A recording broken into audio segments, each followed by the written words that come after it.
So, welcome everyone. Like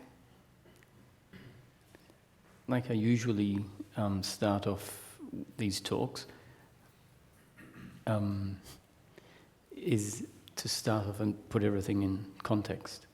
Everything that is spoken about in these talks is in relation to what we're really looking for in life. And the suggestion is that if we find ourselves seeking in life, seeking whatever deeper meaning maybe, we ask ourselves this question: what am I really looking for? In practical terms, what am I looking for? If we don't ask ourselves this question, and after asking ourselves this question, come up with a really good, clear answer for ourselves, then there's a very good chance that we might find ourselves seeking for many, many years, as can happen, and at the end of that finding ourselves frustrated. Frustrated because as humans, without a direction, we tend to very easily get lost and follow ideas, follow beliefs. So if an interesting framework is put forward to us, we can easily get lost, thinking, yes, this is what I want. And we might even dedicate many years to something that sounds interesting, but maybe isn't what we're really looking for. So the suggestion is that before we go any further, we ask ourselves this question: what am I really looking for in life? And so everything that I put forward in the talks are concepts. It's not the truth, but they're very accurate and useful concepts. They're useful because they come from a perspective whereby what was in the way of what humans are looking for has fallen away, and a new perspective of life emerges. And so the concepts are concepts that understand what the problem is in terms of human suffering and what's on the other side of that veil. So the concepts are only useful in so much as they point at where our attention can land. And if we can hear the concepts and understand what they're saying, see what they're pointing at, then the job is for us to investigate this for ourselves, to see if we agree with the concepts, see if we can see what they're pointing at. And if we actually find that this investigation happens, and we see certain things that we didn't see before, then the understanding is much more than just an intellectual understanding, much more than just a belief. It becomes something that belongs to oneself. It becomes a knowing. So please bear that in mind. Everything that is shared here is a concept. All of the concepts are really useful. They point at what needs to be seen. The real work is to do the investigation for oneself in one's own daily life. So here's the question: what are we really looking for in life? And if we drop all our beliefs and become really practical about this question and say, really, if I don't believe this or that, what I'm really looking for is happiness in this life. Happiness right now, if possible. We might be holding on to a belief that says, I'm looking for enlightenment. We might not even have a very clear understanding about what that is. So if we don't really know what it is, and we're looking for enlightenment, then it makes sense we might get lost. So if we ask the question of ourself, say, let me just put all concepts aside for a second. Why do I find myself seeking anything in life, including spiritual seeking? And the answer is because I hope that it's going to deliver something. And what I hope it will deliver, I believe will make me happy. That's why I'm seeking after it. So maybe we can agree the answer to this question, what am I really looking for, when we drop all other beliefs and we become really practical about this, is I'm looking for happiness. Now I'll explain why that's a good answer. But if we can keep this in mind as being a suggested answer, so still one has to investigate and figure it out for oneself. It's the suggested answer. But once we tick it off, and it becomes clear what we're looking for, happiness, and we become very clear on what happiness is, then whenever we find ourselves feeling lost, feeling uncomfortable, feeling resistance to life in a particular form, we can come back to this question. Actually, what I'm really looking for is happiness. And then we can look at the situation that's here. We can look at what it is that we're engaging in and say, is this contributing to my happiness? Is this an attack on my happiness? And each time we refocus back to human happiness, we'll find that a lot of the things that we are involved with that are feeling uncomfortable tend to lose their significance. So reminding ourselves of what we're really looking for can bring us back on track time and time again throughout the whole process. If the process is going to take 3 years or 1 year or 1 month, coming back on track is essential. So, what is human happiness? We're looking for happiness, but do we know what human happiness is? Do we know what this happiness is?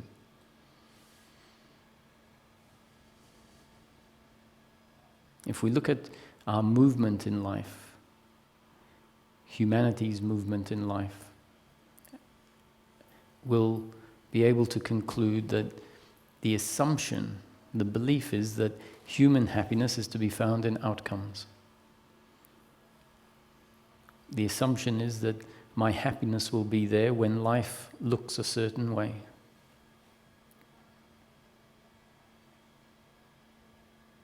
Now, if we see that there is this ingrained belief inside of us that says what I'm looking for will be there when life looks a certain way, when outcomes turn out a certain way. Now, many of us will understand on an intellectual level that that's not where happiness is to be found. But when we look at our reaction to life, we might start to see that even though on an intellectual level we understand that our happiness isn't to be found in outcomes, the reaction when life turns out a way that we don't want, the reaction is as if my happiness is to be found in outcomes. The resistance, the internal resistance that comes up tells us that inside the system there is a belief that says my happiness or my completeness is to be found with life looking the X, Y, and Z way. And when it turns out A, B, and C way, it's not acceptable. So to see this, to recognize this, to put a tick next to it, is a great move forward.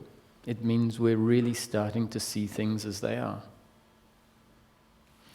So the suggestion here is that life has embedded in the human being a deeply ingrained belief, several beliefs, but one of the main ones is the belief that my happiness is to be found in outcomes. My completeness is to be found in circumstance, in life looking a certain way.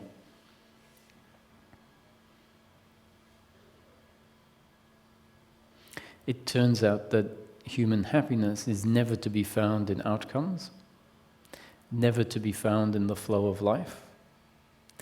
Human happiness turns out to be continuous, unbroken peace of mind. This peace of mind isn't circumstantial, it's not determined by the circumstance, but rather peace of mind is based on our attitude to the circumstance, how we relate to what is there.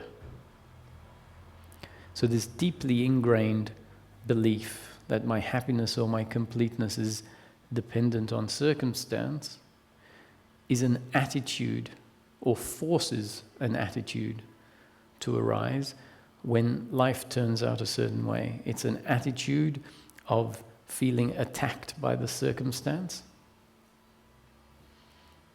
because the belief says this circumstance, when it's painful, is an attack on who I am. And the happiness the human is looking for turns out to be peace of mind, which is just the absence of this attitude of attachment to outcome.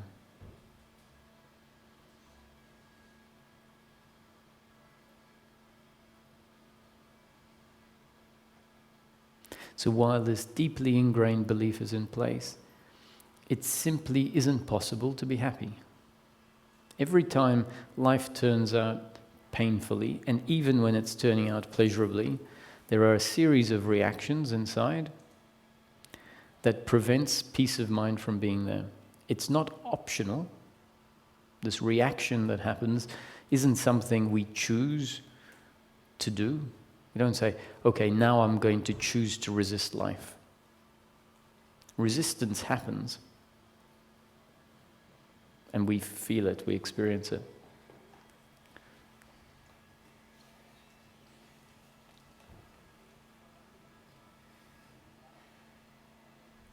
The resistance is a result of this deeply ingrained belief that is forced to explode into action when life delivers pain, because that pain is interpreted as an attack on who I am. The good news, this is the great news, right, is that this belief is false. It's an error. The belief that my happiness, my completeness is to be found in outcomes is an error. And that means that the resistance to life, anyone want to guess what that is? It's an error. An error based on an error. So this is why we hear that suffering isn't real.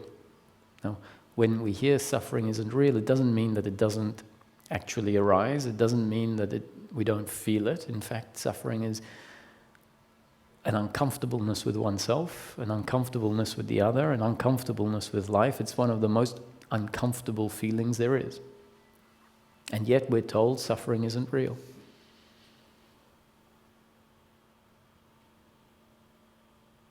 If we understand what this means, then instead of that statement sounding cruel, and at some point if we say to someone who's suffering, your suffering isn't real, it's not a very effective way. Well, it can be effective, but it's not always a very effective way of dealing with the situation. So maybe this puts it into context. What it really means when we hear suffering isn't real, what it means is it's based on a false belief. The belief is an error, and therefore the flower from that belief, which is a feeling of uncomfortableness, a feeling of resistance towards life, is an error. Why is this really good news? It's really good news because when the error is undone, the subsequent error no longer arises. Hence, the end of suffering is something which is available for everyone. Actually, something that's available for everyone right now. Because the error actually is a series of beliefs, and at any moment life can undo a belief. And if the belief drops, what drops is this idea of who we are, an idea that was put in place very early on in our life, an idea that has been reinforced moment after moment, day after day, based on how the experience presents itself and how we interpret the experience. So you can imagine, at the age of 20, this idea of who we are, based on the experience of life, has had 20 years of being ingrained second after second after second after second after 20 years. At the age of 40, it's twice that amount of time. If you're a 70-year-old, 70 years of this being ingrained in us. And the belief that's ingrained is so deep and so believed, never questioned, that it creates a very convincing experience of who we are. And in an instant, that can collapse, and life can suddenly be seen differently. Now, when I say in an instant, in practical terms, usually this is a process that is gradual. There are moments of awakening that are instant, spontaneous, seem to come out of the blue. In fact, they happen often when we give up. When we realize, actually, I've been working so hard at this for years, and I realize I don't know anything. I've had enough of working hard at this particular topic, and if we're lucky, we might just put it aside and carry on with our life. And then out of the blue, when we stop trying to make it happen, there's often an awakening. And that awakening is not really that spontaneous and unconnected to anything else, like it feels. It happens because life has taken the person through a history. And the seeking that led to frustration was actually probably doing a lot of good, was making a lot of changes. And then the giving up also was part of that process. So let's look at these beliefs a little bit. Because there's another belief that accompanies the belief that my happiness is to be found in outcomes. Another belief that adds to the idea of who I am, adds to the idea of what life is, and it too is part of the error. This other belief is the belief that I am the doer, and the other is the doer. Meaning, I am in control, I am the agent, the author, the doer of whatever I say and whatever I think and however I act. The reason that belief is in place is because our life experience, the momentary experience, feels like that's the case. And it always feels like that's the case. And so the belief gets put in place. Every time we get up and walk to the fridge, the idea that I am the agent, I am the doer, gets reinforced. And so this too is a deeply ingrained belief about who I am that's been put in place by life unfolding moment after moment after moment. And when we see ourselves as the doer, meaning I'm the one that creates my thoughts, that when I think such and such, when I look at someone and think and judge them, or look at a car and think that's a nice car, or a bird and think that's a nice bird, it feels like that's my thought, that I created it. And so this notion of doership based on me being the creator of my thoughts is deeply ingrained. And if I see myself as the doer, I have to see the other as the doer. Well, obviously I'm the doer, the other is the same as me, but over there, the doer.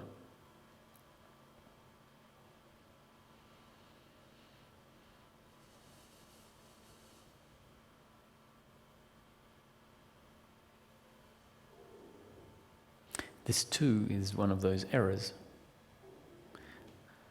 When we investigate life beyond or below the surface experience of life, we find that our beliefs are not that accurate.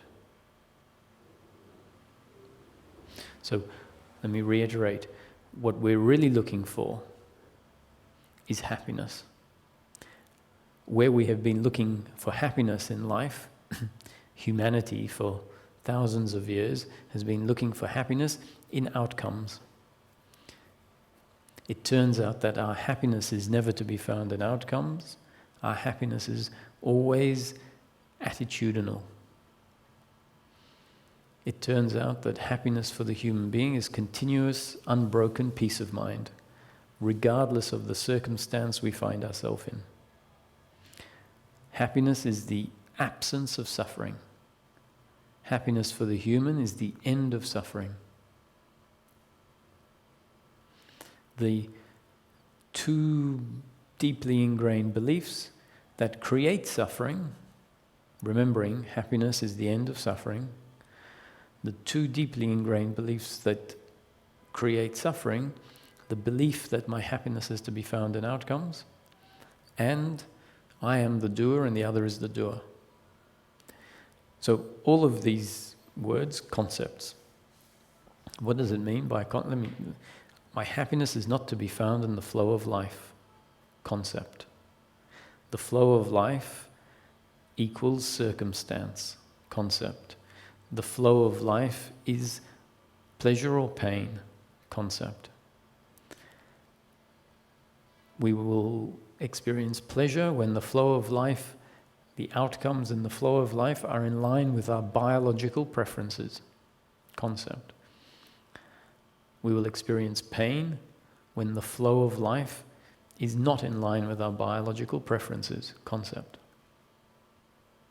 Human happiness turns out to be continuous, unbroken peace of mind, concept. Peace of mind is the absence of suffering, concept. There is a deeply ingrained belief that I am the doer and the other is the doer, concept. There is a deeply ingrained belief that my happiness is to be found in outcomes, in pleasure and pain, concept.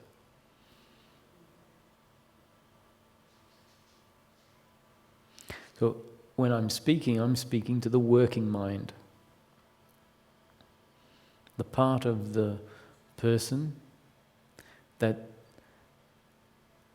will absorb these concepts. Now, you don't have to do the absorbing. So if it all gets too much, just relax and open up your heart or drop into your body, close your eyes. If your head hurts because your brain's thinking too much, you can quite comfortably say, that's enough for now, and drop into a much more open space. In fact, listen from an open space, which means you don't have to listen too intently. Believe me, I will repeat this many times, and some of you are going to be here for 3 days and some for 6 days, some just for tonight and even one night. I'll repeat it quite a few times. The good news is that you don't have to do the understanding. Just simply being here means life is delivering new conditioning. Ramesh used to say, make no mistake, these talks are simply new conditioning.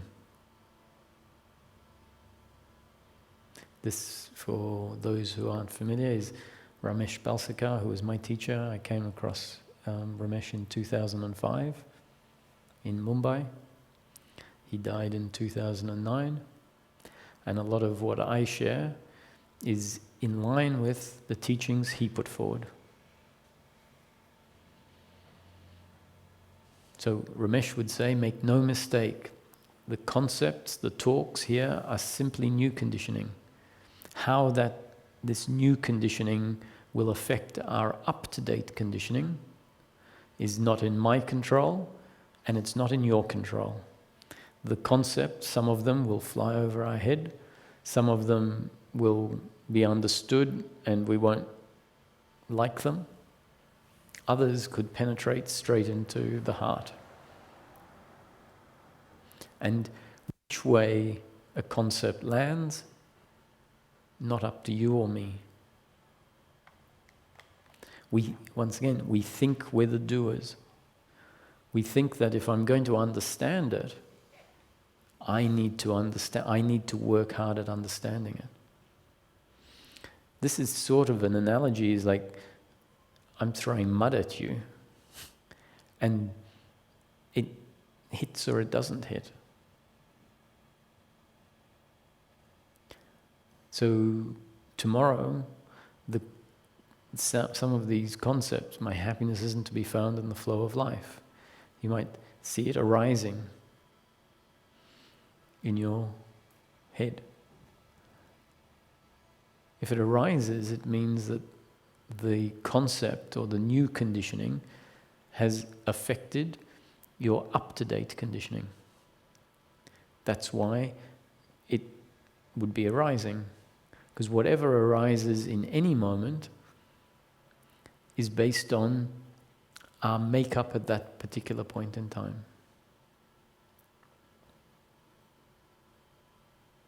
And our makeup at any point in time, and when I'm talking about our makeup, I'm talking about the biological and the psychological aspect of the human being. The makeup of a human being at any particular point in time is based on two factors.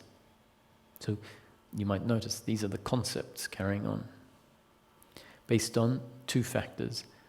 One's genes and one's up-to-date conditioning. So once we have an idea of what genes and up-to-date conditioning means, we can start investigating it. Now, we don't need to become genetic scientists. Only a few people in the world understand the complexities of genetic science. We just need to understand in principle that genes make up the structure of the body.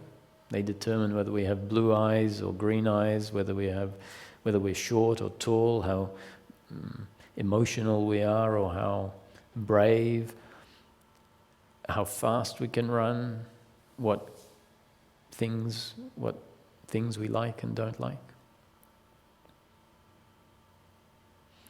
So we just need to understand the genetics make up the physical structure of the body, and we weren't in control of the genes we were given.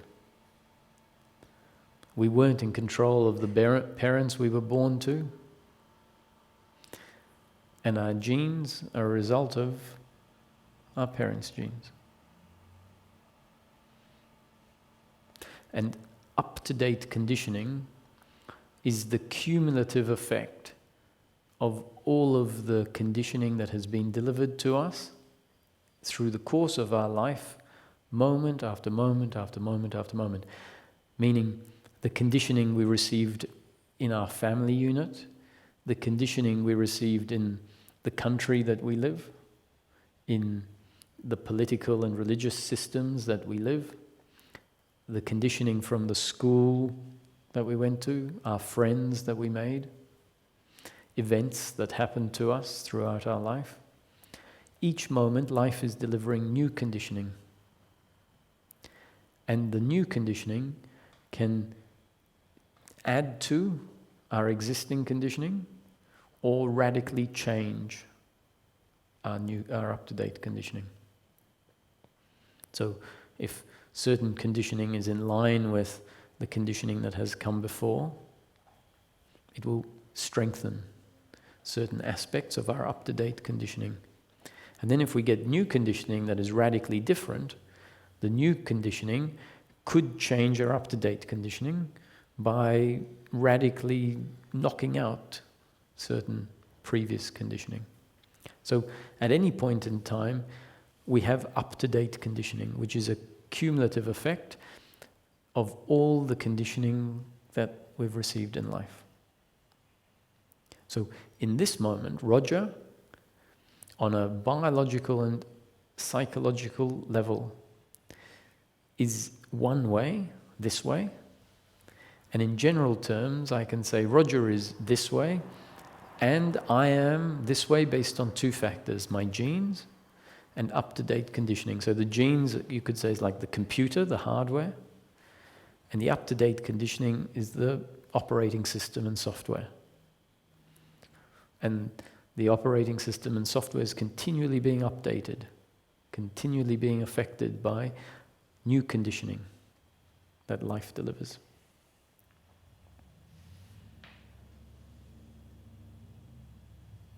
So if we look at the example of two chemicals that come together, each chemical has a particular chemical composition.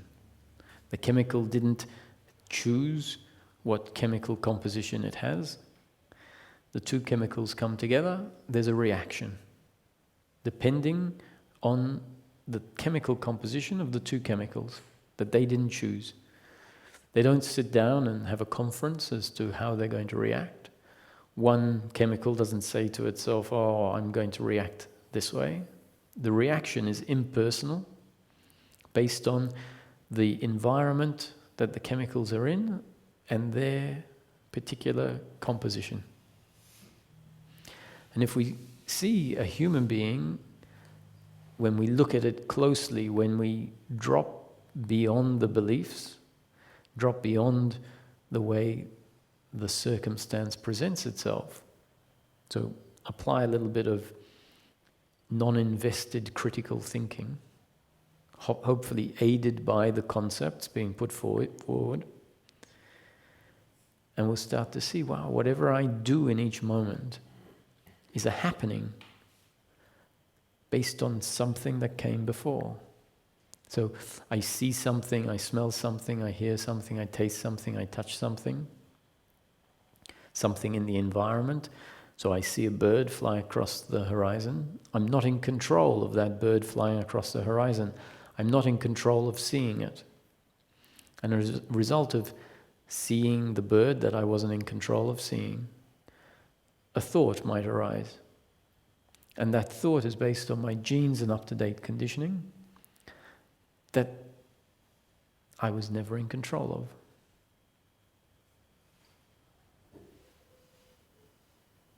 So if we investigate this fact, do a fairly simple investigation, following the suggestions here, we'll maybe start to see, wow, I'm not in as much control as I thought. Now, when we hear this, the reaction inside might be, no, this is not what I didn't come here to hear this.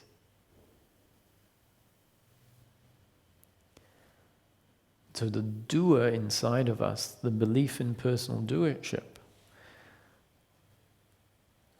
is invested in maintaining itself. It's invested in surviving. The concepts being put forward are a direct attack on the identity, which is this set of beliefs. And so one of the reactions that might happen is this uncomfortable feeling inside. Set of thoughts that arise and try to find any way of making this inaccurate. But remember, this is why we need to be clear on the answer to the question. Because the doer isn't clear on the answer to this question. The doer has its, and when I say the doer, it's a set of beliefs. It has its own answer to this question. It happens, the word is the same, the answer I put forward and the answer that the belief in personal doership has is the same: happiness. But the understanding of what happiness is radically different. The doer's understanding of happiness is my happiness is to be found in outcomes, and I, the doer, have to make that happen.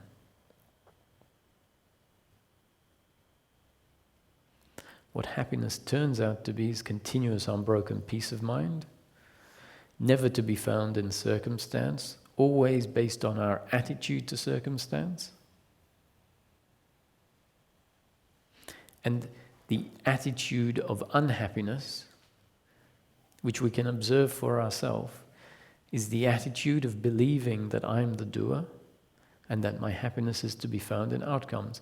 Why do I say that? Because what we can see for ourselves when in a particular moment we say, I am undoubtedly unhappy in this moment. No questions about it. So we find a particular moment where we say, in this moment, I'm annoyed and unhappy. And each time we look to see what is there, when we can be very sure that in this moment I'm not happy, we'll find that what's there is either guilt, blame, pride, worry or anxiety, expectation, and attachment to outcomes. Those 5 categories encompass all of human suffering, all of human unhappiness. So, under guilt, there are a lot of sub-variations of guilt. Lack of self-worth, insecurity, embarrassment, guilt for simple things like what I didn't do last week for a friend. So under guilt there's a whole lot of different forms. Shame is one of the deepest forms of guilt. Under blame we have hatred, resentment, jealousy, blame for the person that put the milk carton back in the fridge empty.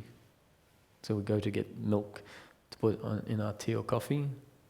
It's empty, not in line with our preferences. And we blame someone, or we blame ourselves. If we blame ourselves, it's guilt.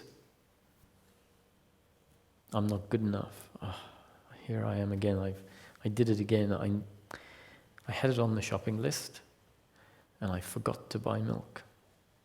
What a loser. Guilt. Blame.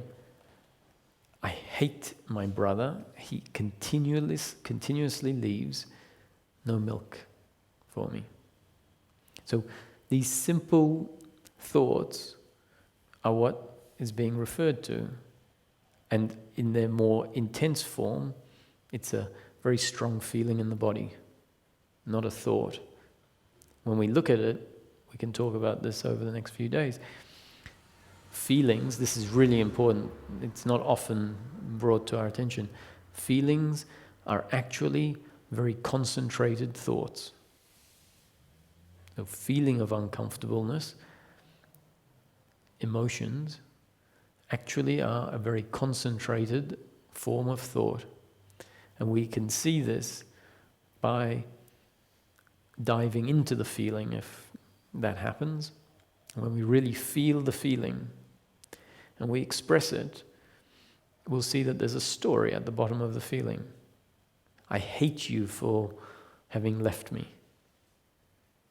And when we feel it on the surface, it might just be this uncomfortable feeling that has no real definition to it. And if we find that that feeling is allowed to grow, which we're not very good at doing, we tend to want to suppress these feelings. But if at some point it starts to make sense to us to allow these feelings to grow, and we'll talk about that too, and why it makes sense to feel these feelings instead of distracting ourselves. and it gets to a point where we can express it, we'll find that there's a lot of definition at the root of this feeling. And the definition is a story about what someone has done to us, to hurt us, and a hatred or a sadness for that. And a story about what we have done that wasn't good enough. So feelings are really condensed thought forms. And this is important to remember or to start contemplating, because it ties back into what we're talking about here. So pride is the third form of suffering. Guilt, blame, pride. Pride is a feeling in relation to actions that have happened through us, that have delivered positive outcomes. In the same way as guilt is a feeling in relation to those outcomes that are negative, pride in relation to those outcomes that are positive. And when we look at it, guilt, blame, and pride all have a very common theme: the belief in personal doership. I hate myself for what I did. I should have and I could have done it better. I hate you for what you have done to me. You should have and could have done it differently. Look how great I am. Look what I have achieved. This is my doing. I hope you realize that. Guilt, blame, and pride, all based on the belief that I am the doer and the other is the doer.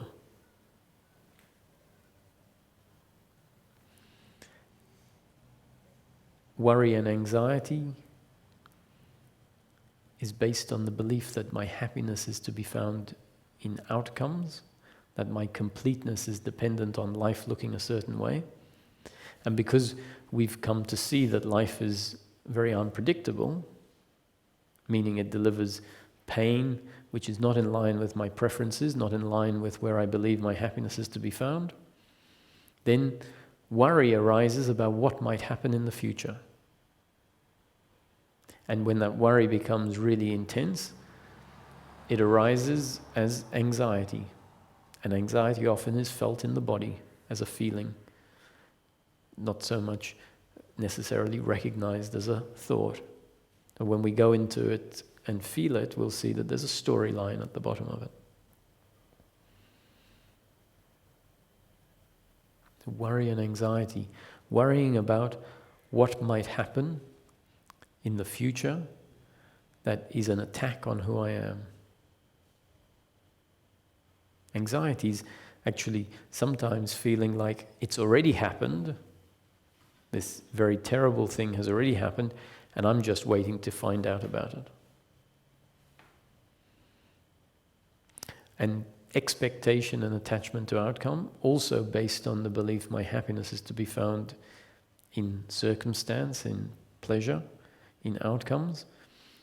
And the expectation is a story about how we want life to look, what my life is going to look like in 5 years' time, which house I'm going to be living in, how many kids I'm going to have, or how big my business will be, or how many countries I would have traveled to. Whatever someone's idea of happiness for themselves is, they'll tend to have an expectation which is running in their mind all the time, sort of a strategy. How am I going to make this happen? An attachment to outcomes, very much linked to expectation, but it refers to the feeling that is there in the moment when things don't go right. So if we, let's think,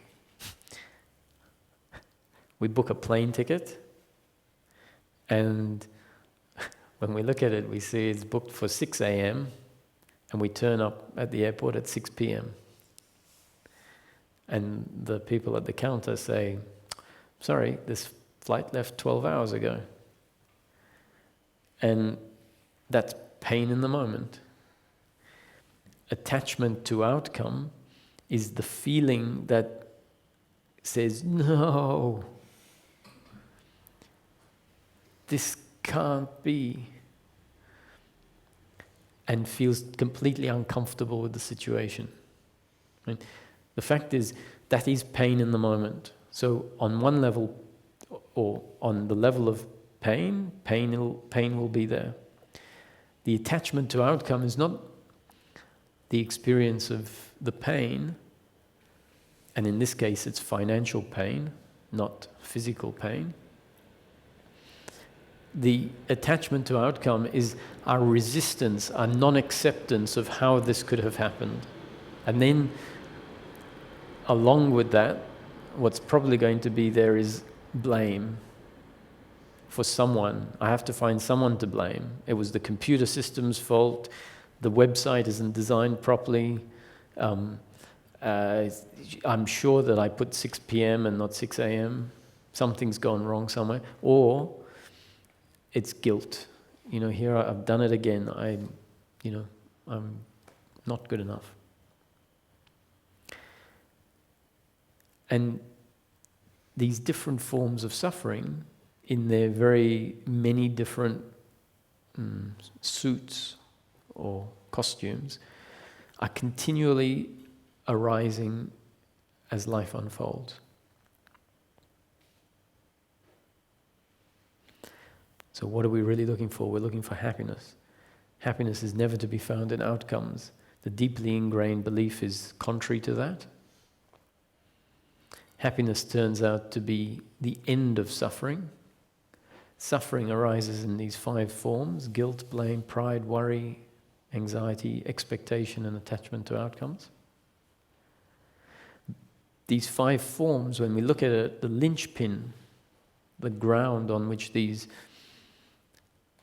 forms of suffering arise, is the belief in personal doership and attachment to outcomes. So I know I talk a lot, but when you really look at it, it's actually quite worthwhile conversation, or monologue. I'm not having a conversation, it's a monologue. But now we've basically narrowed it down. Yes, I'm looking for happiness. I don't know what happiness is, I don't have it. Roger is suggesting that happiness is not to be found in outcomes, but in our attitude to life, not circumstance itself. He's saying that my happiness is actually peace of mind, regardless of whether life is pleasurable or painful. So then we start investigating. Happiness I'm not sure of, but I've heard his concept. Unhappiness, yes, that I can know when it's there. And then we investigate, is it true when you're unhappy that it's guilt, blame, pride, worry, or expectation arising in one form or the other? Is it true that it's based on the belief in personal doership and attachment to outcome? Could it be true that what I'm actually looking for is just the end of that? Could it be my happiness is not something that I gain, not something that is added, but the minus of something? And if this notion doesn't come into our head, so remember, I'm talking to the working mind. I'll explain what the working mind is, and the difference, the 2 distinctions in mind is the working mind and the thinking mind. All of these concepts are being delivered to the working mind. If the working mind never hears that happiness for the human being actually is something completely different to what the thinking mind believes. If the working mind doesn't hear it, then there's nothing in the mind, in the brain really, we're talking about here, nothing in the brain that's going to stop the working mind part of the brain from continuing to seek happiness where it's not found. And on the contrary, if the working mind gets this, for the first time in our life maybe, every time our seeking is outward in circumstance, the awareness and the working mind can land on this, can see it, and the thought might arise, my happiness isn't to be found in pleasure or pain. I'm investing everything. I can feel it, this uncomfortableness, and when I look at it, I realize it's because I'm insisting that my life goes in this direction. And then the thought might arise, relax, your happiness isn't to be found in pleasure and pain. Your happiness isn't to be found in achieving circumstance. That's actually your unhappiness. The thought, my happiness isn't to be found in the flow of life, cuts off the suffering, which is suffering in the form of expectation or attachment to outcome in this particular example. This is how the process works. The working mind becomes equipped, becomes empowered to start cutting off and dissolving the beliefs that are held in the thinking mind. The thinking mind we can equate with suffering, and we can say that the thinking mind is responsible for our psychological reactions. The rest of the body's genes and up-to-date conditioning are responsible for the biological reactions. So thinking about how much money to take on holiday, for example, is not a function of the thinking mind. It's not a psychological thinking. It's not suffering. It's a functional form of thinking, and that functional form of thinking doesn't disturb our peace of mind. The functional thinking is necessary as part of life. It will continue to be there even after liberation, and it doesn't get in the way of our happiness. The thinking mind, on the other hand, what we can call suffering or the psychological reaction, does get in the way of our happiness, and it's based on our genes and up-to-date conditioning that are responsible for putting in place the particular beliefs that say my happiness is to be found in outcome. I'm the doer and the other is the doer. And the process of transformation, however it does it, whether we realize it or not, when we start to see what is happening in this process, it's a process of these beliefs being dissolved until such time as life continues to unfold, pleasure sometimes and pain at others, and we find ourselves without these forms of suffering arising. And then we can conclude, life must have changed my deeply ingrained beliefs, such that the false beliefs of doership and attachment to outcome are no longer there.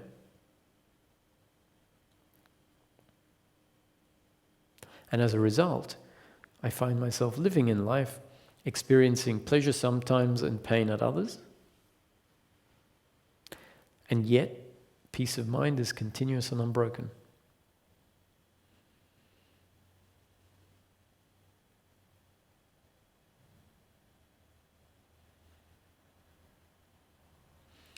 No one is missing anything to have human happiness on a continuous, unbroken basis. If someone was born into the world with, let's say, one leg missing, then it's fair to say they're not going to be a champion two-legged sprinter.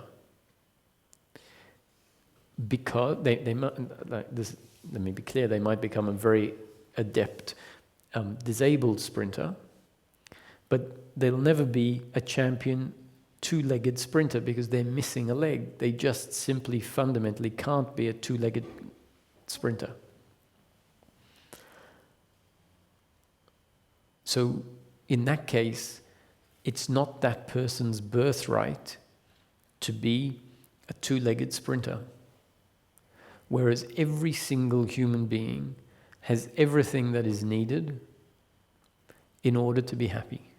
No one is missing anything. I can say that confidently because our happiness deep down stems from the core of who we are, the core of what the human being is, which happens to be much less unique than we might think. The core of the human being is consciousness, the same consciousness functions through all of us. And I know that consciousness is there, or you can know the consciousness is there, simply by the fact that you register my hand and the world around you. So in any moment when the world is registered, it's registered by the consciousness that is functioning through the human being. That consciousness is the core of the human being. It's the same consciousness that functions through every human being, including Buddha and Jesus Christ or whoever sage in history you would like to put on a pedestal. And human happiness stems not from that consciousness growing or developing. It stems from that consciousness being recognized. Once the consciousness wakes up to itself, once that consciousness recognizes itself and recognizes that what it is the core of the human experience, then life becomes significantly less of a threat than it used to be before. Previously, the human being was convinced that they were essentially a physical entity. Waking up to the consciousness that is flowing through each of us demonstrates that what I am at my core is not physical. It's formless awareness that in each moment is unchanged, unaffected by what's happening in the flow of life. A recognition of this means that we can rest in our own being, meaning consciousness can drop back into itself. And when it does that, from our own experience, we start to get the feedback of peace in the moment, regardless of the circumstance we find ourselves in. And so then we have our own self-confirming evidence, not something that someone has told us, but our own capacity to drop into the heart of who we are and find that the suffering can instantaneously get cut off, even when the circumstance continues to be painful. And the more that we drop into this place of rest, home we could say, a realization of what we are at our core, a realization of what we are at our core that is formless, not physical, not affected by the flow of life, the more unthreatened we feel by pain in the moment. Remember, when we see ourselves as simply a physical entity, completely disconnected to what we are at our core, everything that happens in life is essentially just the flow of life, pleasure or pain. The flow of life, when it's painful, is an attack on the physical. So to the extent that we know ourselves only as the physical, then life is an attack on who I am. And even when life is delivering pleasure, the thoughts will be, what is going to happen when this pleasure ends? I don't want this pleasure to end. What's going to take its place? And so even when life is pleasurable, we'll find ourselves suffering.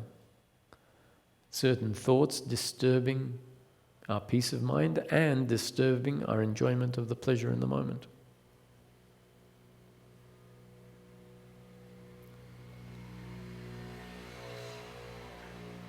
So, for now, I've spoken for long enough, and there's a microphone there. I have lots more to say, but it's a good time if anyone has any questions to ask now. If you're going to use the microphone, can you wait for it to come around to you? And there's a button on the microphone. If you can hold the button for a second or two and the green light will come on. And if the green light is already on, then you don't need to press the button.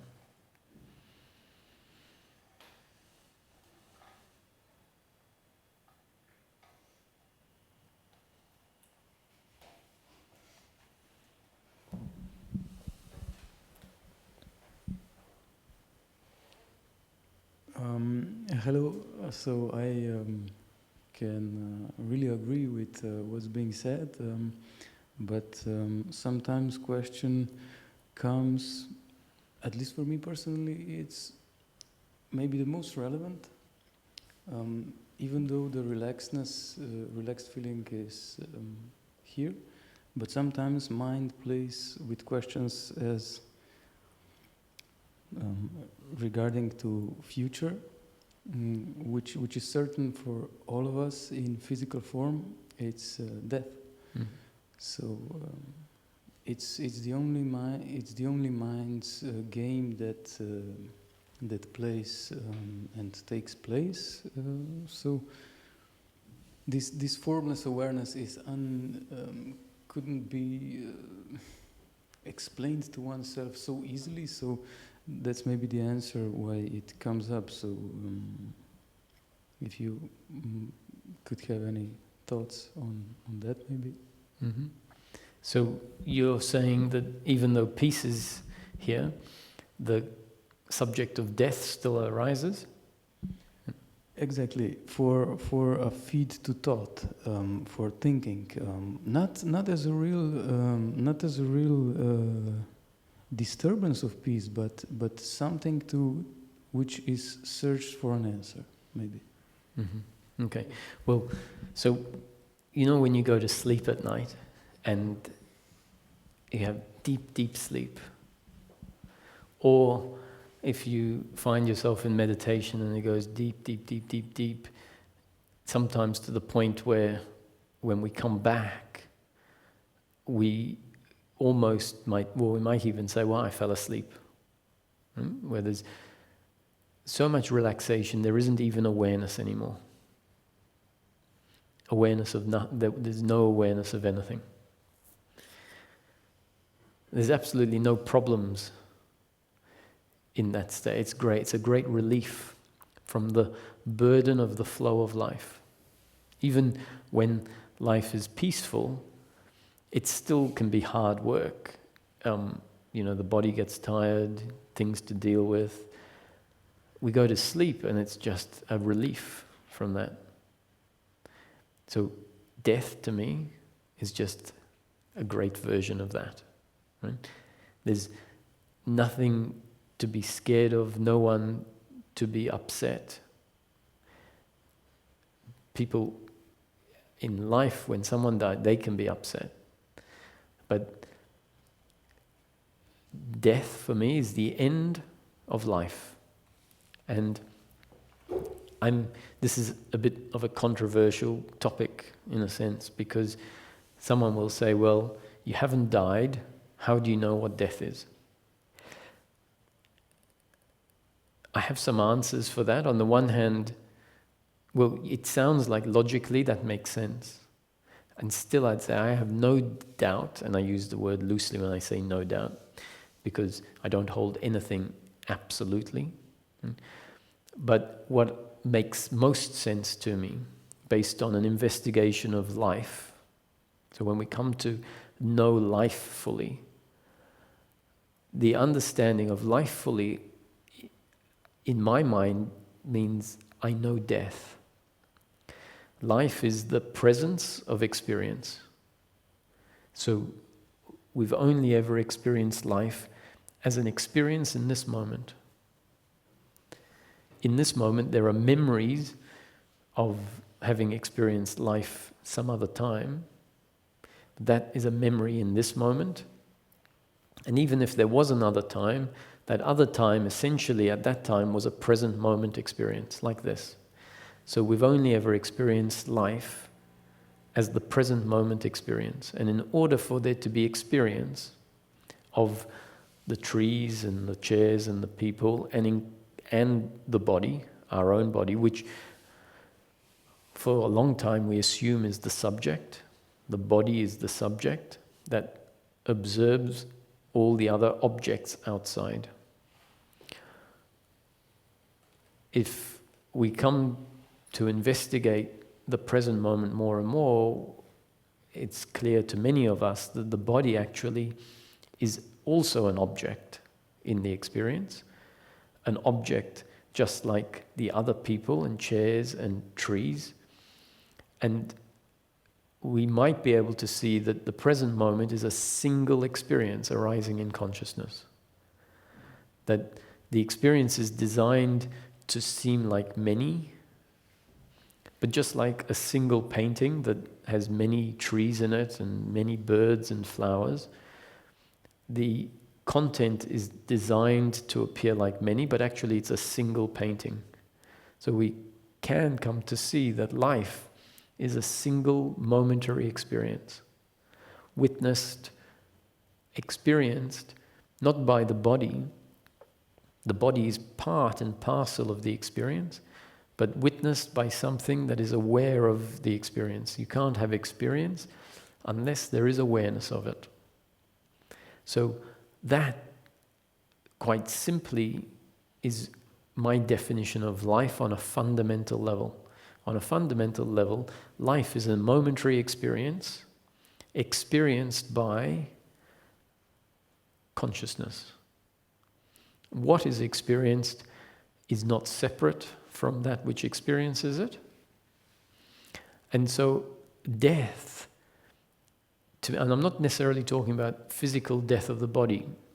I think it happens at physical death of the body, but let's say I'm incorrect about the fact that death is the absence, or death of the body is the absence of experience, because that's my definition of death. Death is the absence of life. Life is the presence of experience. And the life we know is the presence of experience, including a body that seems to be the subject, seems to be the protagonist, the main character. Death is the absence of life.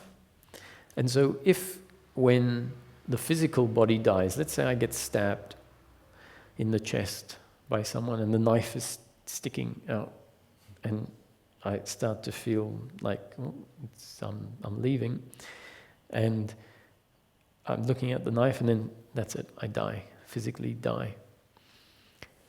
That all happened in the momentary experience of life. It was the experience that is arising right now, recognized by consciousness. We can say recognized by the consciousness in which the experience arises, or we can say recognized by the consciousness functioning through the body. They seem different, they are different, but it's a paradox where it's both. If once Roger dies, then I find myself in what we can say is God's waiting room. And I'm sitting in a chair, like suddenly an experience comes back, and I'm sitting in a chair, and I wonder, where am I? What am I doing here? And then, out of the corner of my eye, I see the knife sticking out. And then I have a memory that says, oh, that's right, you were stabbed. And let's say the experience was a little bit more ephemeral than this. Like, oh, I'm dead. To me, that's not death. Because what's happening there is an experience. So that's life carrying on.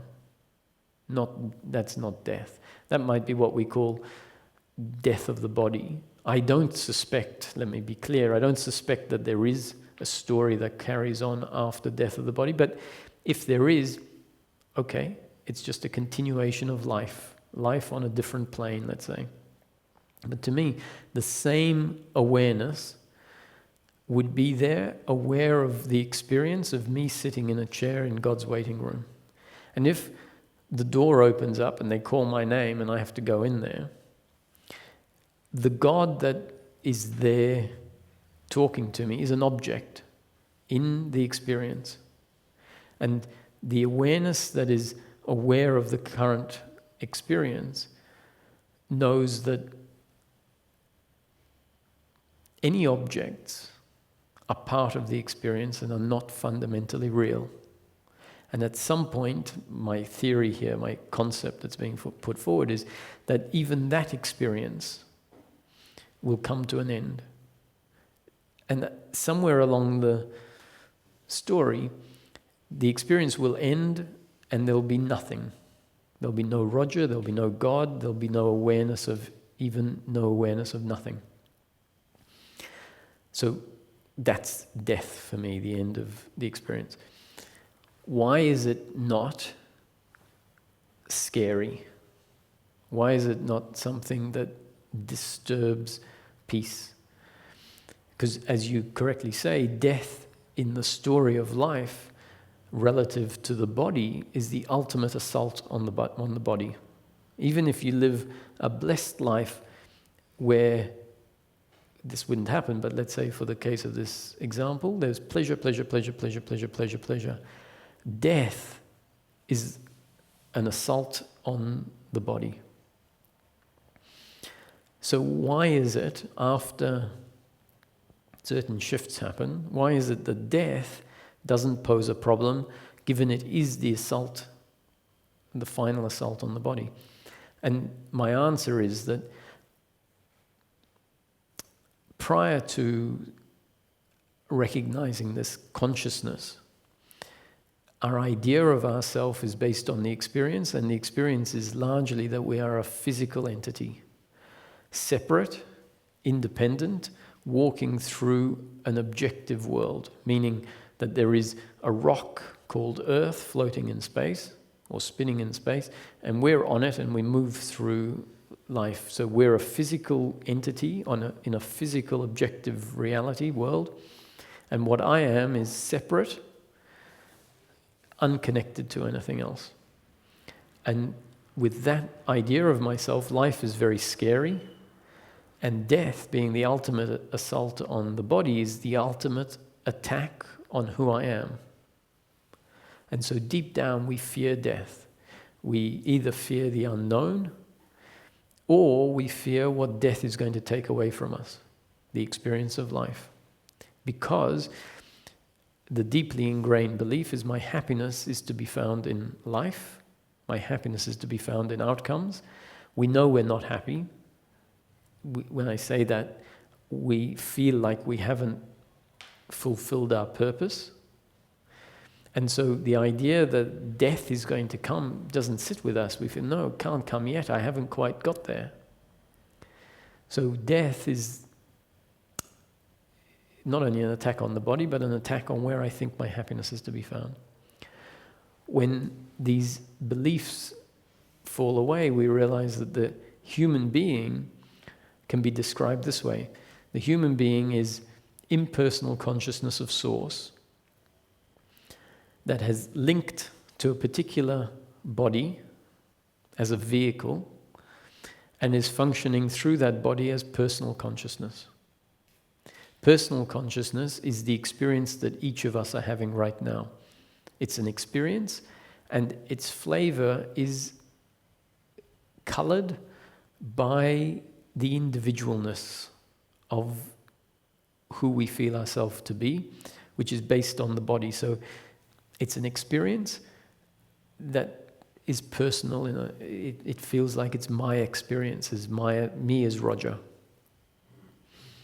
So impersonal consciousness of source, linked to a particular body as a vehicle, and then what is produced is what we can call personal consciousness, the experience of Roger. And everyone's the same. So the analogy is like electricity that plugs into an appliance, a home appliance, and there are lots of different home appliance, heaters and fans and air conditioners and ovens, fridges. Each appliance is designed differently. The electricity that plugs into it is all the same electricity. And when the electricity goes through the vehicle, it produces a specific output. So heat from a heater, cold from a fridge, movement from a fan, so on. The output is a direct result of the combination of the impersonal, uncharacterized electricity and how it functions in conjunction with the instrument.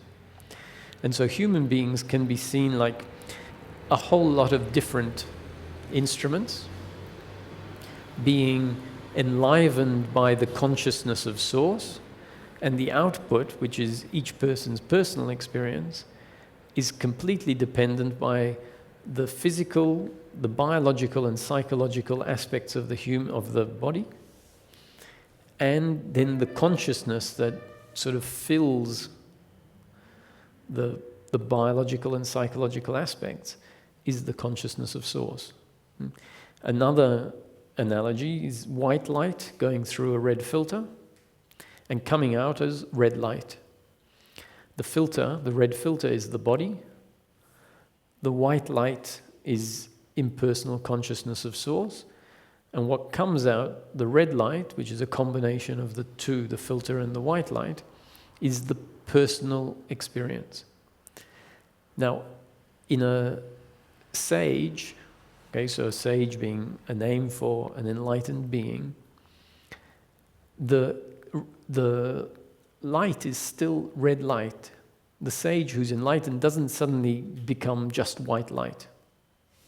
It's still impersonal consciousness of Source functioning through a filter as personal consciousness. So red light or green light if it's a green filter, orange light if it's an orange filter. So the different colors just represent the unique makeup of all of the different vehicles that consciousness is functioning through.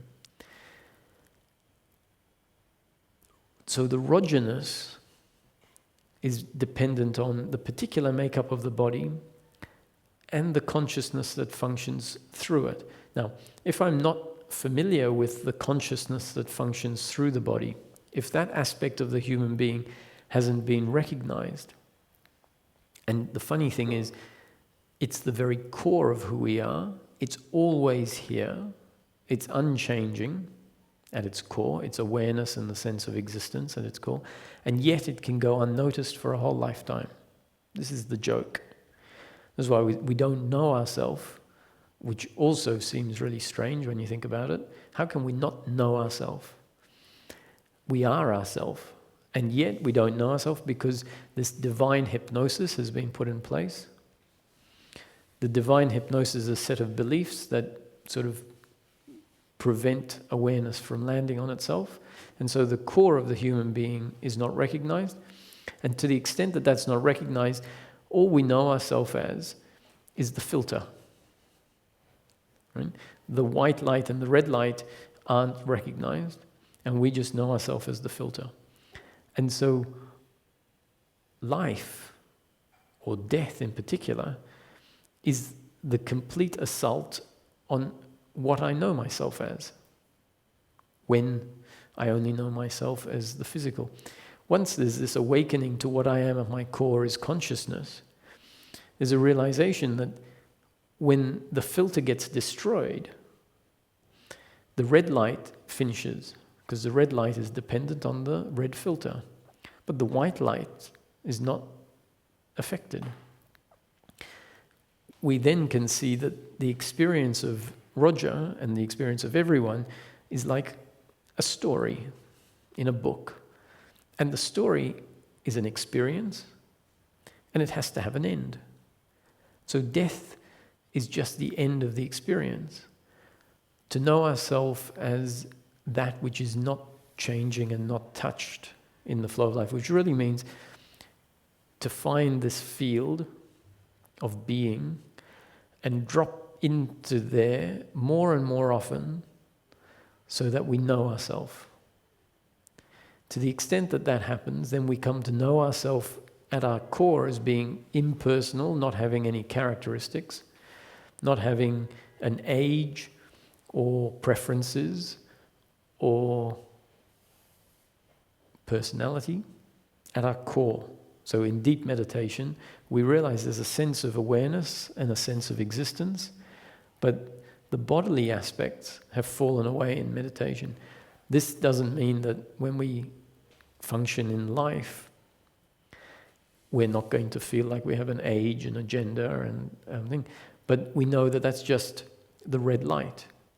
And we've come to see that what I am at my core is this impersonal awareness that actually is unaffected by what happens in the flow of life and ultimately unaffected by death. And so I think your question is spot on. That's why I've spent a lot of time answering it, because what you stated is you don't so much have fear about it, but you have questions about death. So hopefully the concepts that are put forward here give you something to think about, something to contemplate. So it's not necessarily addressing a fear, but hopefully putting life and death into context, giving us a reference of death that we have in life, which is the falling away of life in deep sleep, let's say, or when we're in deep meditation, where we can come to say, actually, there's not going to be anyone there in death to have a problem. And then when we see that our fear of death is actually based on feeling like life is being taken away and my completeness is dependent on life being present, then the errors can start to weaken.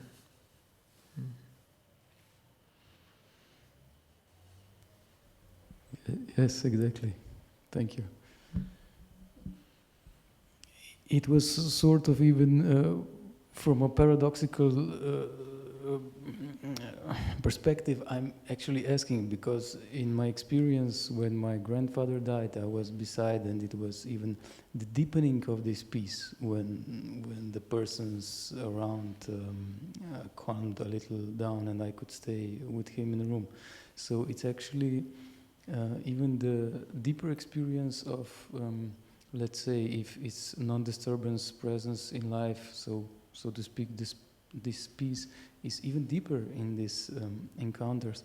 And also, my personal experience of unconsciousness is not even an experience, just as you're saying. Mm-hmm. So it's actually spot on the answer, and maybe I don't know, attachment to this piece that it would end, or I don't know what made me to ask this question. Yeah, just we have peace in daily living, and that's referred to as samadhi. Someone will give me a different interpretation of the word samadhi, but samadhi, peace in daily living, is the way I'm. And then in Sanskrit, death is mahasamadhi, the super samadhi. So that is the deepest peace, which is the peace that is even free from the hassle, really, of the flow of life. Now, why I say hassle loosely. At some point, we know for ourselves that we've experienced enough pleasure and enough pain. That if I got more pleasure, it would be just more of what I've experienced. We might have some new pleasures, but essentially there's still pleasure. And at some point, life gets tiring. And so if anyone wished that they would live forever, I suspect that that would be a wish that they would regret. You know? Even with peace of mind in life, there's still a burden of the flow of life, the pleasure and pain, which is much more acceptable or completely acceptable. But at some point, when the prospect of death is there, with this understanding, you could actually go, oh, that's okay.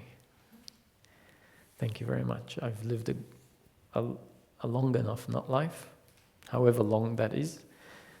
I know that life is pleasure or pain. I've experienced pleasure. I've experienced pain. Now I'm happy to rest. Thank you.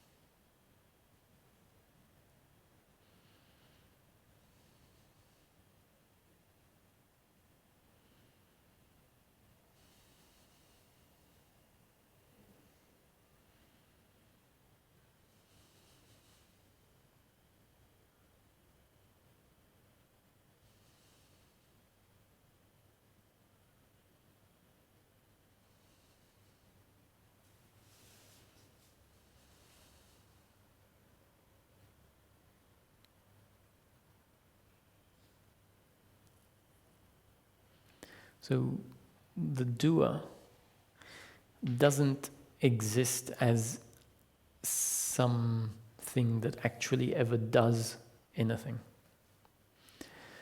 There never has been a doer, there never will be a doer. So when I refer to the doer, what you might notice is often I say the belief in doership. The belief in personal doership. The belief in personal doership is a belief that says, when speaking happens, I did it.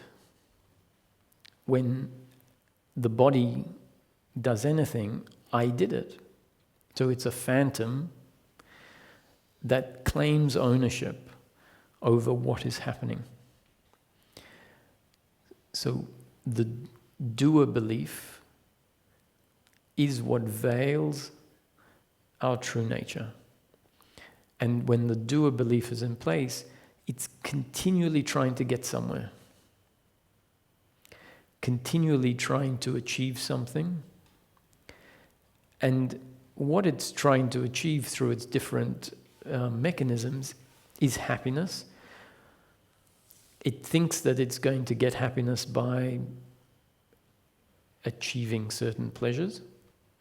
Really, when we look at it, the experience has to be mildly or intensely uncomfortable because the doer belief exists. So when the doer belief exists, there is going to be an uncomfortableness with oneself, because the doer belief is a false idea of who we are. Like, it's when we look at the story of the doer, it's completely wrong about life and completely wrong about what it is. And so once that's functioning, there's just an uncomfortableness with oneself, because it's like trying to fit a glove that has place for 2 fingers into like fitting a 5-finger hand into a 2-finger glove. It's just not going to fit. To the extent we know ourselves incorrectly, there's uncomfortableness. And then that uncomfortableness drives the solution for the uncomfortableness. And the solution that is presented out of the uncomfortableness is, fix this. And you'll fix it by achieving this or that. That's the solution that the doer comes up with. The irony is that the doer is the false idea of oneself. It is the uncomfortableness. And so the happiness we're looking for, which is the end of uncomfortableness or the end of suffering, really means the end of the doer. So it means stop trying to get somewhere, stop trying to do something. But the words stop trying to get somewhere will be quite possibly received by the doer that says, oh, okay, I've been trying to get somewhere and do something, now I have to stop trying to get somewhere and do something. And so if the doer hears these words, the doer is feeling uncomfortable, and now the doer has heard that your uncomfortableness is there because you're trying to get somewhere and trying to do something. So the doer says, okay, now I'm going to stop. My mission is to stop trying to get somewhere and trying to do something, which is in fact the doer giving itself a new mission of doing something. Now it's going to try and stop doing something. So if we find that the doer hears this and says, okay, so now my job is to end suffering, it's not going to happen, because the doer is just keeping itself alive. So, as I said before, I'm speaking to the working mind. The working mind is being equipped with concepts. So the working mind isn't a doer either, right? The mind is a machine that once it gets programmed a certain way, functions automatically. So thinking is a result of the mind being programmed a certain way. The doership thoughts is a result of the mind being programmed a certain way. Now the mind is being given new information that says the problem is the doing aspect of the mind, the belief in the mind that says I need to do something and I need to get somewhere.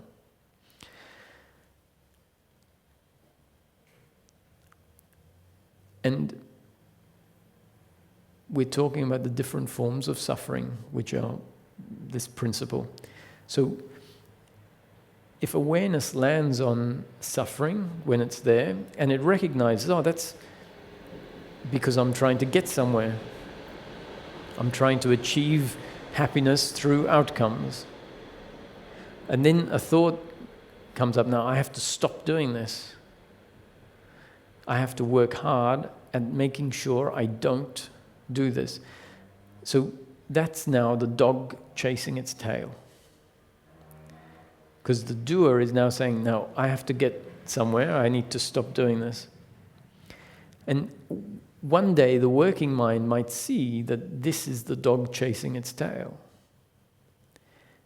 And when it sees it, it sees, wow, me trying to get somewhere is my uncomfortableness. It's the doer belief. Me trying to stop is my uncomfortableness. It's the doer belief. And then at some instant, the working mind just like gets it. Just stop. Not as something that it attempts to do as a strategy. Not something it attempts to do as a mission. It just sees the working mind, the doer mind, always trying to control. And when it recognizes this is the problem, stop.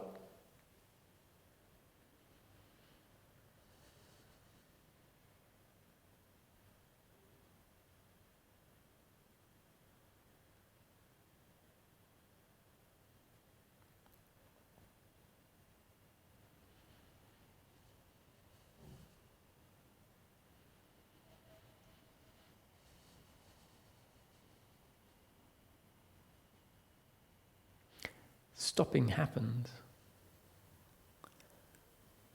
We don't do stopping. You know, if you're doing stopping, it's not stopping.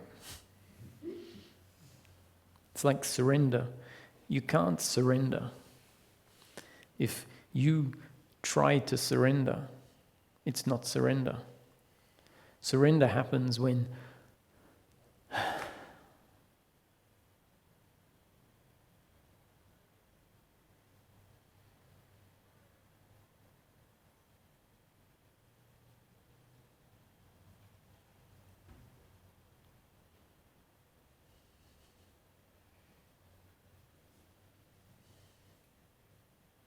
and something's here when the stop happens.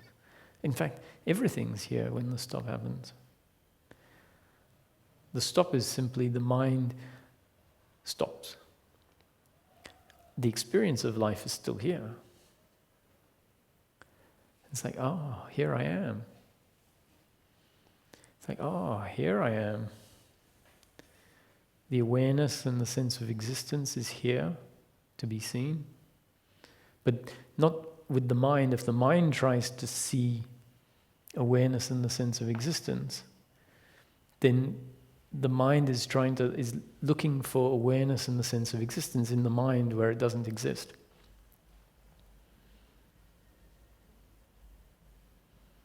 So awareness is recognized when the thinking stops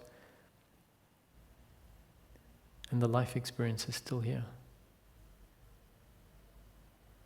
And what prevents the stopping from happening is the deeply ingrained idea that my happiness is to be found in life looking a certain way, so it doesn't make sense for me to stop. Why would I stop if I think, like stopping is like, yeah, now I have more to catch up with if I stop. If the working mind somehow starts to get it, me trying to go somewhere, which I've always thought, actually the working mind, the thinking mind has always done it because it thinks this is good for me. You know, we blame people because somewhere in the system, somewhere, it's been registered as this being a good thing to do. Blame is good to do. When we start to see that blame is my uncomfortableness, with the other. So blame is seeing the other as the doer, blaming them for what they did that delivered pain, which I receive as an attack on who I am. And we feel like, I have to blame you. It serves a purpose. And when we really look at it, the only purpose it serves is to make ourselves uncomfortable with the situation. And the same with when it dawns on us that my trying to get somewhere, obsessively get somewhere, is what keeps me from being where I want to be. We don't have to go anywhere to be happy. No one is missing anything. So going back to no one is missing anything, the fact is everyone has way too much. The process of the end of suffering is not the gaining, but the throwing out, which we don't do. We don't do the throwing out. Life throws out a whole lot of additional stuff that we have, that life has put in place. So we're not the doer means we didn't put the error in place. Life put the error in place for a particular reason, in order for life to turn out exactly the way it turns out. This is an experience of God forgetting itself, and then God suffering, at some point God remembering itself, and the suffering coming to an end. So the story of life, from the beginning of time to the end of time, is a creation, completely predetermined to unfold exactly as it's created. There isn't a you or a me bringing about what happens. The only way in which you and me contribute towards what is happening is by doing in each moment what we think or feel to do, which actually is God's will happening. God's will happening in such a way that the destined story of life unfolds exactly as it's destined to unfold. How we can see it's God's will happening is that God has designed, when I say God, I don't mean some personal God that we imagine out there looking in on the creation, laughing, or saying, this is terrible, why is it happening like this? Or like puppets at the end of a string. That's a concept of a God that doesn't exist. And to the extent that we have that concept of God, we have a false idea of life, and part of the problem. But in this teaching, it is God as pure potentiality, consciousness at rest, source.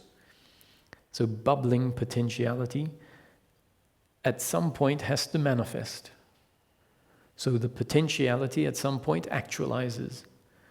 And what it actualizes into is the story of life, the manifestation, what we experience moment after moment after moment. And God has become the mountains and the rivers and the birds and the people and the actions. God has become the victim and the perpetrator. So God isn't inflicting suffering on someone. God has become the someone who is being perpetrated. God has become the victim, and God has become the attacker or the perpetrator. So you and I are God in form, along with the whole universe, God in form. So consciousness at rest, bubbling potentiality, at some point explodes into the story of life, from beginning of time to the end of time. And at some point in the story, God was experiencing life through the dinosaurs, which, assuming that existed at some point, according to what evidence seems to be there in this present moment story, it suggests there was a past with dinosaurs. And so God was functioning through the vehicle of a dinosaur. The dinosaur had its personal consciousness experience, so God was experiencing life from the perspective of dinosaurs, the most complex vehicle through which consciousness was functioning. And then this story of God forgetting itself is a story of evolution, a story of cause and effect. When we look at it, that's how life unfolds, as if cause and effect is real. So the story follows a rule of cause and effect. And the dinosaurs evolved, let's say, or life evolved to a point where it's functioning through a much more complex vehicle. So now God has a more complex experience of life. So God has created a playground, has become the playground, in order to experience what it can never be. God can never be separate. It can't tear itself into 7 billion little pieces, because God is energy, all there is. So it creates a playground where it can create the apparent many, and then experience itself for a short period of time as something it can never actually be. But for the experience of it, why not?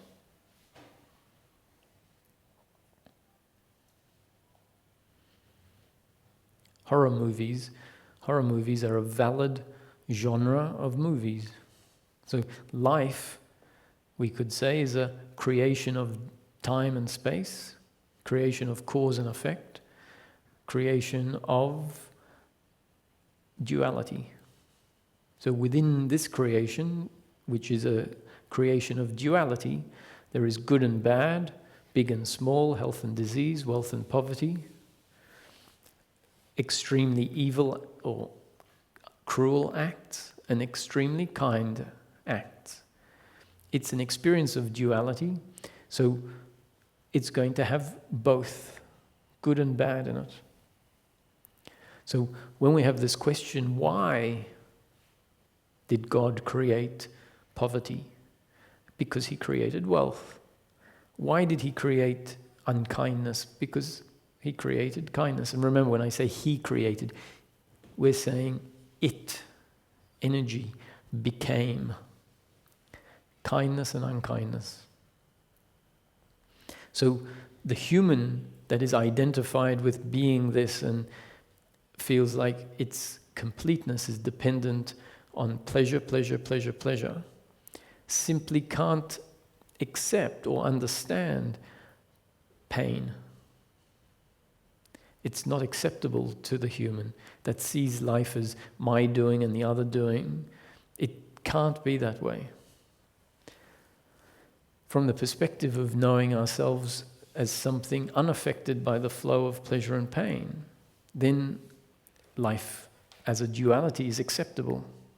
It's a creation. And so then the question, why? Because. Why not? And the question why falls away. Why are there terrorist attacks? Because it's part of the story of life. Terrorist attacks are extremely painful and tragic, but it makes sense that tragedy is included in this creation of extremes. So then when we see tragic acts happening, say, yes, that is tragic. This doesn't make them not tragic. It doesn't make them pleasurable or nice, far from it. It makes them tragic, but we understand the place that tragedy holds in life.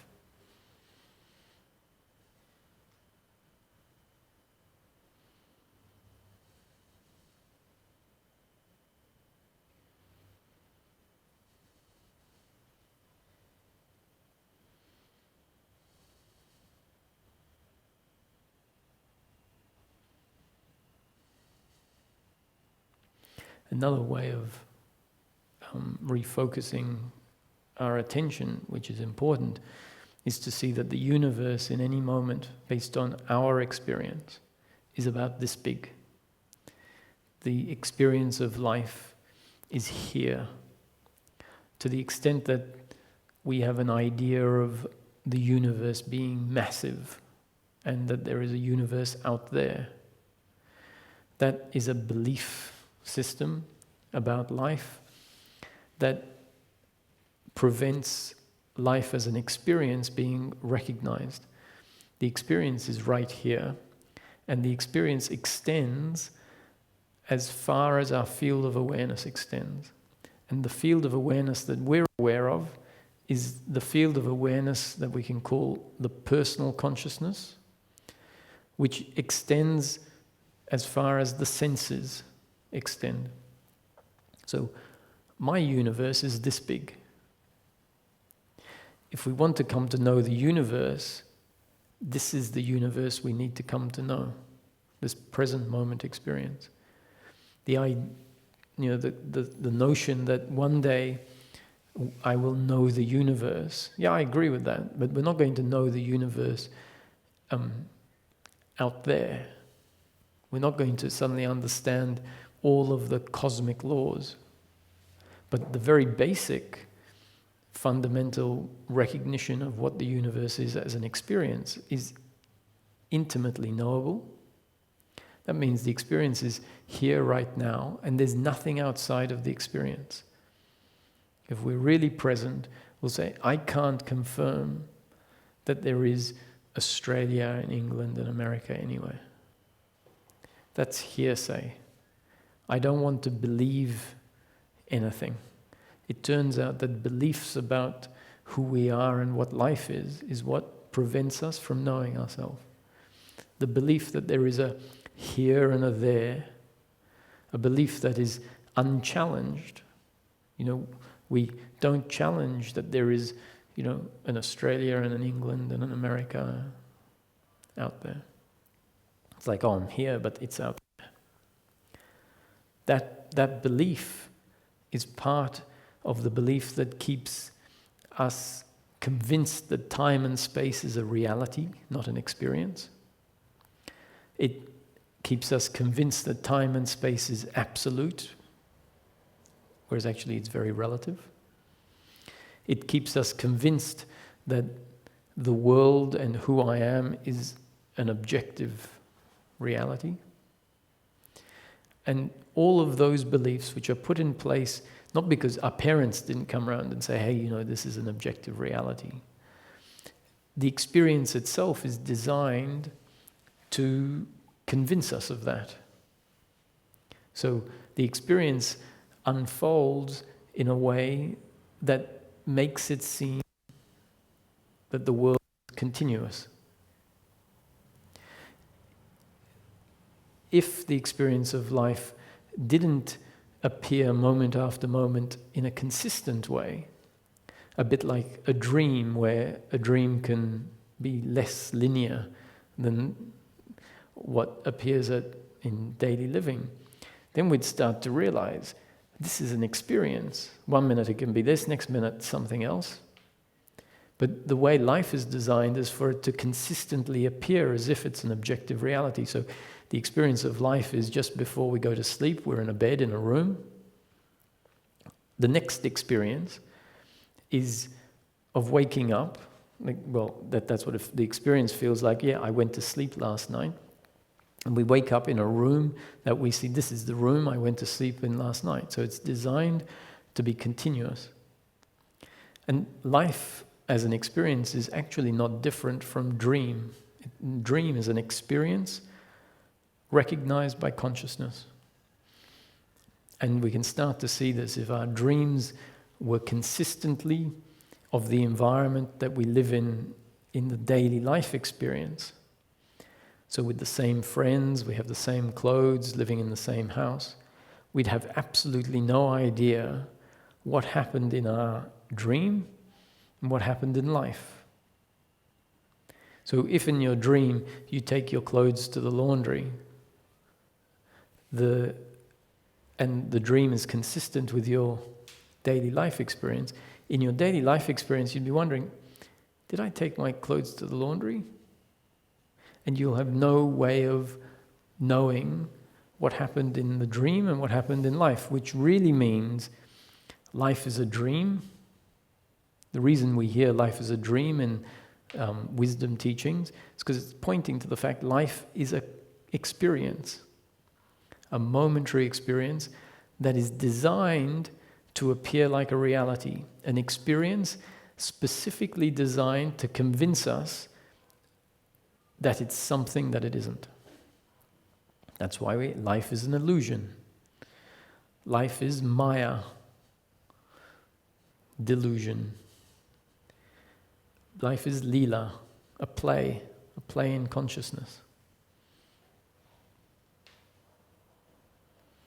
All of this pointing to the fact that life is an experience designed specifically to create an impression about who we are and what life is that is inaccurate, means the forgetting of oneself, means the living life in fear, resisting life, thinking that this is who I am and this is life and I need it to be a certain way.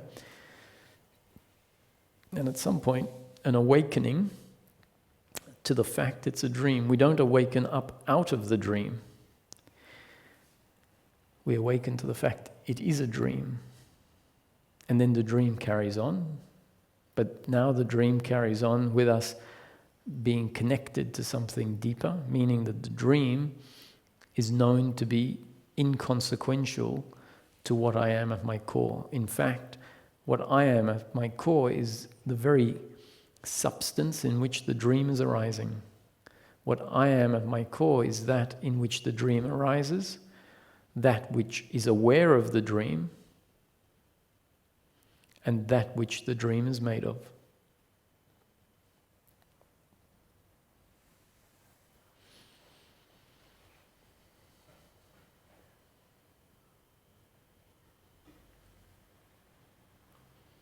So we have a little bit more time if any questions have arisen there.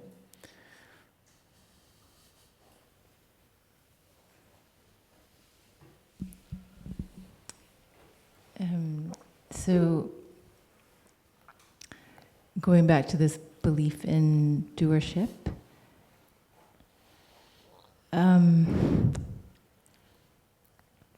so if there is no doer, then who is it that has this belief in doership?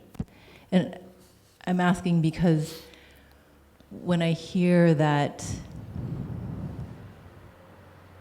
suffering arises from these beliefs of personal doership and attachment to pleasure, my reaction is to then want to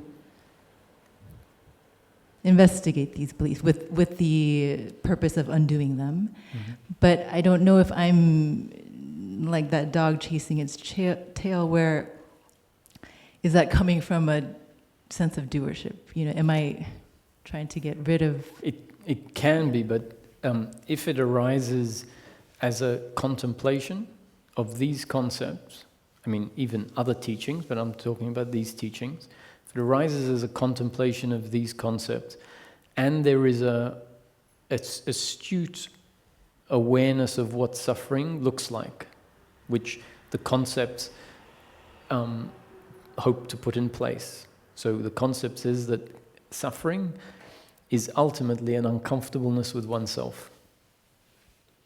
And to the extent that we feel this uncomfortableness with oneself and become familiar with it, then we can become aware, this is suffering.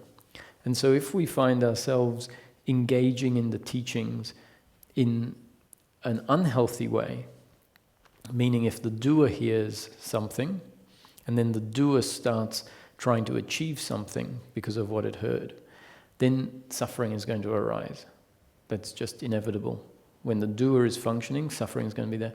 And at some point, awareness will land on the suffering, and another inquiry will be, so what has gone wrong? Has the doer taken up residence through the back door, which it's very good at doing?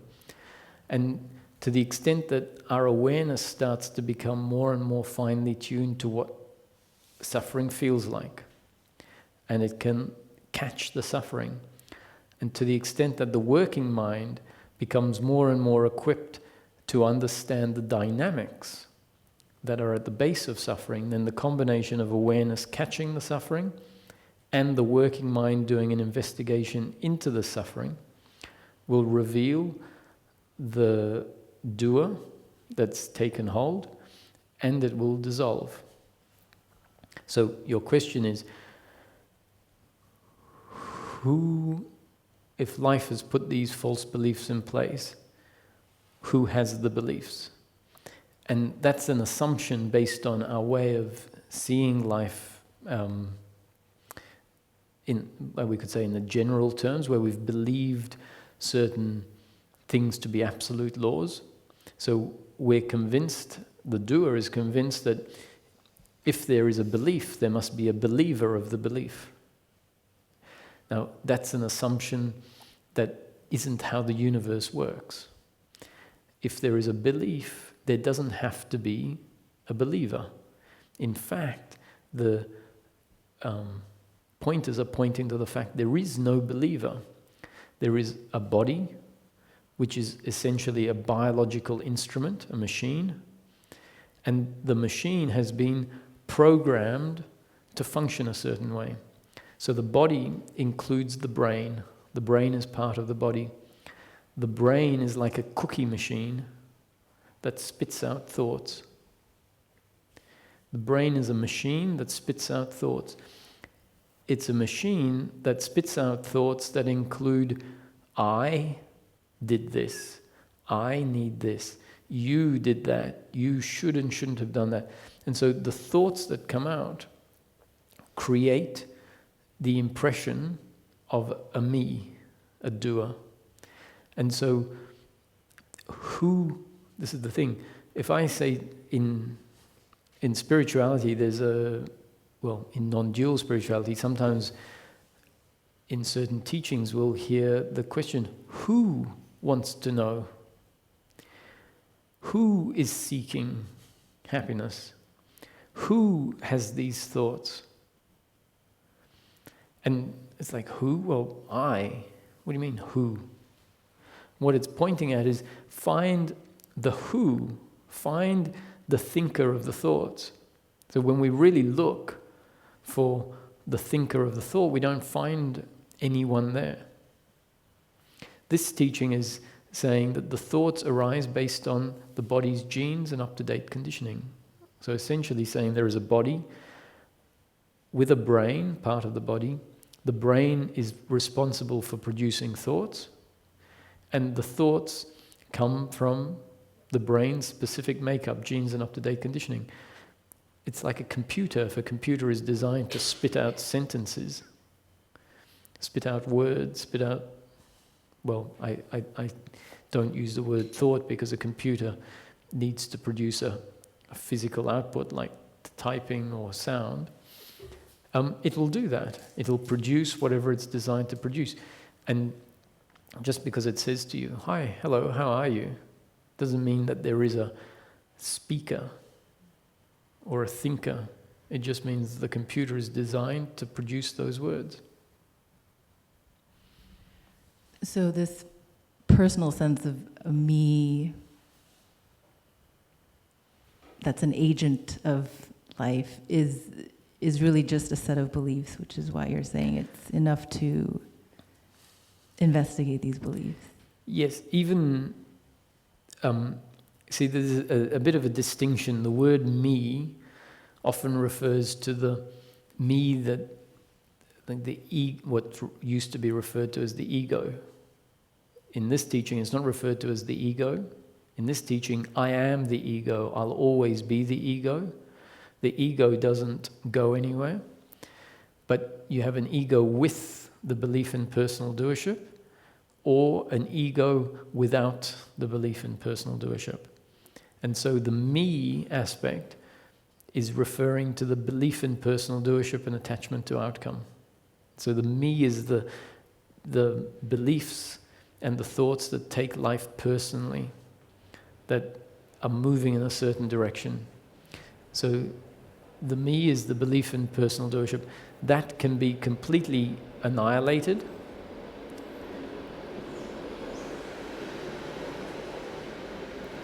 It gets annihilated when those beliefs are investigated and seen to actually be beliefs coming from a programmed instrument, and where we sort of separate because the thoughts are now able to be seen as objects. Objects produced by an object. And what is aware of those objects is not an object. What is aware of those objects is the subject. The thoughts are not able to be observed as objects when we believe I think those thoughts. Once it becomes clear that the thoughts are objects produced by an instrument, then a witnessing of the thoughts as objects can happen.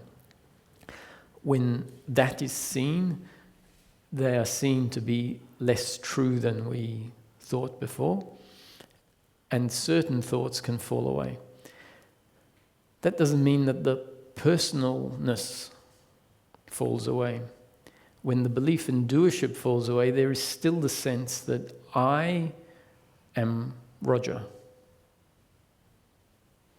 So I am Roger isn't the problem. So just to clarify what you're saying, what in these teachings, when you say ego, you're talking about personal, that personal consciousness. When in this teaching, when we talk about ego, we're talking about the combination of impersonal consciousness and the body, and the personal consciousness. So the ego doesn't go anywhere. Nisargadatta was an ego, Ramesh was an ego, the Buddha was an ego, and they were an ego until the point of death of the body. The differentiation here is that you have an ego with the belief in personal doership and attachment to outcome, and a belief and an ego without the belief. The ego without the belief in personal doership has recognized that it is an instrument through which Source is functioning, that it is a personal expression of Source, that it is not separate from Source. So the belief in personal doership obscures our connection to Source. The collapsing of the belief in personal doership means our connection to Source is revealed, and that is the source of our contentment. That is the realization that what I am is not a separate, limited individual entity. What I am is Source functioning through a vehicle. And so for as long as life continues, the experience is going to be of an individual, which is a result of the impersonal consciousness and the body. But that sense of being an individual is not exclusive. The sense of being an individual is now not treated to be absolute. It's known to be part of the experience, and in the experience, as well as knowing myself as an individual, it's known that the individual is actually an extension, an expression of Source. Thank you. These talks will be recorded and up on YouTube, so you can listen to... Actually, this is something I'd like to say to people here and that listen. One of the phenomena that we tend to have as humans is we think, oh, I've experienced that, so now I need something new. And in spiritual teachings, what's said needs to penetrate down through many, many layers of beliefs that are to the contrary of what's said. So my experience is, when I read a book, not 1 or 2 times, but 10 times, when I listened to recordings, not 10 or 15 times, but 30 or 40 times, each time I listened to a recording, I was hearing something new. A new person essentially was listening to the recording, because when I heard it previously, it would have an effect on my genes and up-to-date conditioning. And there's a preciseness in the concepts. So if we listen to it and then rewind it and listen to it again, if we listen to it over the recording, the whole 2 hours, 10 times, that's not a waste of time. That's an opportunity for the concept to become deeply understood, first on an intellectual level, and then the intellectual level turns into a deeper and deeper understanding as the intellectual understanding picks up what it's pointing at in life. So it puts a tick next to the concepts, each time it observes the concept in action. Each time it observes life happening in line with what the concept points at. So tomorrow I'll talk about how that intellectual understanding goes deeper and deeper. And I'd also like to talk about how we can use dreams, an analysis of dream, as a mirror-down version of life. Meaning we can investigate our night dreams